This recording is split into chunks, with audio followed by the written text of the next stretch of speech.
ನಮಸ್ಕಾರ ವಿಜಯಧರ್ ಅವರೇ. ನಾನು ಇಂಟ್ರೊಡಕ್ಷನ್ ದೊಡ್ಡದು ಮಾಡಿದೆ, ಯಾಕೆಂದ್ರೆ ಅಪ್ಪನಿಗೆ ಇಷ್ಟವಿರಲಿಲ್ಲ. ಆದ್ರೂ ವಿದ್ಯಾಧರ ಯಕ್ಷ ಲೋಕಕ್ಕೆ ಪಾದಾರ್ಪಣೆ ಮಾಡಿದ್ದೇ ರೋಚಕ.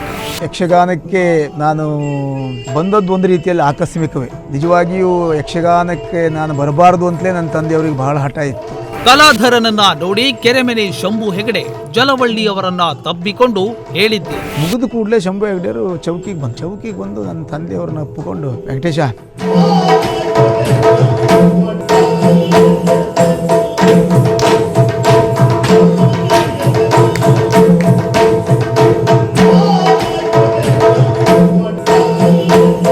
ಯಕ್ಷರತ್ನ ಜಲವಳ್ಳಿ ವೆಂಕಟೇಶರಾವ್ ಪುತ್ರ ವಿದ್ಯಾಧರ್ ರಾವ್ ಯಕ್ಷ ಪಯಣ. ಬಹುಶಃ ಈಗ ನನ್ನ ತಂದೆಯವರು ಇದ್ರೆ ಬಹಳ ಖುಷಿ ಪಡ್ತಾರೆ. ತಂದೆಯಿಂದ ಆಗದಿದ್ರು ಮಗನಿಗೆ ಒಂದು ಅದು ಸಿಕ್ಕಿತು.